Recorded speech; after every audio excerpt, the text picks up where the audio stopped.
अस्सलामु अलैकुम वरहमतुल्लाहि वबरकातुहू। वेलकम करते हैं दोस्तों आपका एक नई वीडियो के साथ। जब हम कोई भी ग़िज़ा इस्तेमाल करते हैं तो उस ग़िज़ा के अंदर मौजूद ग़िज़ाइयत को जिस्म तक पहुंचाने के लिए सबसे पहले हमारे मैदे का तंदुरुस्त होना बहुत ही ज़रूरी है।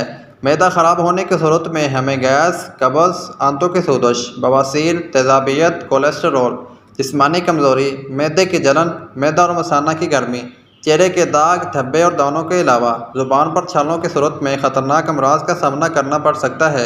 आज हम बात करेंगे इस वीडियो में कुछ ज़रूरी टिप्स की और बेहद आज़मूदा तरीक़ों की कि जिनकी मदद से हम मैदे के तमाम मसाइल और इसकी वजह से पैदा तमाम अमराज से छुटकारा हासिल कर सकते हैं। आइए जान लेते हैं ऐसे तरीक़ों के बारे में कि जिन तरीक़ों पर अमल करके हम बगैर किसी मेडिसन के मैदे के तमाम अमराज से छुटकारा हासिल कर सकते हैं।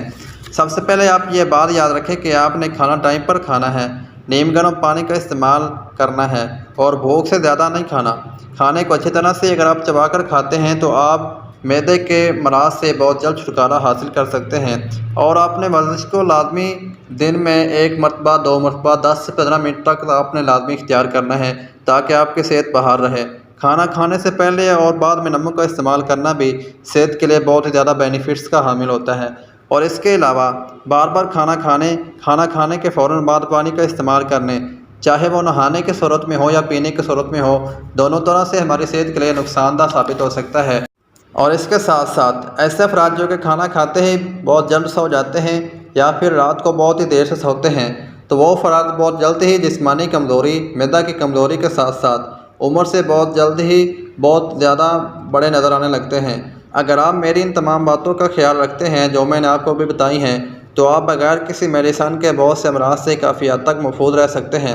और इसके साथ साथ ऐसे लोग जिनका मैदा बिल्कुल ख़राब है या उनको जितना भी पुराना मर्ज़ है मैदे का, अल्सर है, कब्ज़ है या किसी भी तरह से इनको गैस का मसला है, किसी भी तरह का मसला है मैदे का, तो इंशाअल्लाह अज़्ज़ व जल इस कहवे का इस्तेमाल करके आप मैदा के पुराने से पुराने मराज से छुटकारा हासिल कर सकते हैं और हर नई आने वाली बीमारी से महफूज रह सकते हैं। बस इस कहवा को तैयार करने के लिए आपको ज़रूरत होगी सौंफ 2 चम्मच, इलायची खुर्द 3 अदद, दालचीनी 10 ग्राम और पानी 3 गिलास। अगर आप इन तमाम चीज़ों का कहवा बनाकर सुबह शाम 1-1 कप नीम गर्म खाना खाने के बाद इस्तेमाल करते हैं तो आप मैदा और इससे जुड़े हुए तमाम अमराज से छुटकारा हासिल कर सकते हैं। और इसका मुसलसल इस्तेमाल आपको बहुत से जिनसी अमराज में भी फ़ायदा दे सकता है। और इस कहवे की ख़ास बात यह है कि ये कहवा मैदा के इतने भी बड़े बड़े अमराज हैं जिस तरह से अल्सर है, गैस का बढ़ जाना, कब्ज़ का अक्सर औकात होते रहना या तबखीर मैदा, किसी भी तरह के जितने भी बड़े बड़े अमराज हैं या बदहज़मी का शिकार हो जाना, मतली कै वगैरह में भी ये कहवा बहुत ज़्यादा फ़ायदा दे सकता है। इसलिए आप इस कहवे को लाज़मन इस्तेमाल करें। अपना ख्याल रखें, अपने प्यारों का ख्याल रखें और नमाज की पाबंदी लाज़मी करें। अल्लाह हाफिज़।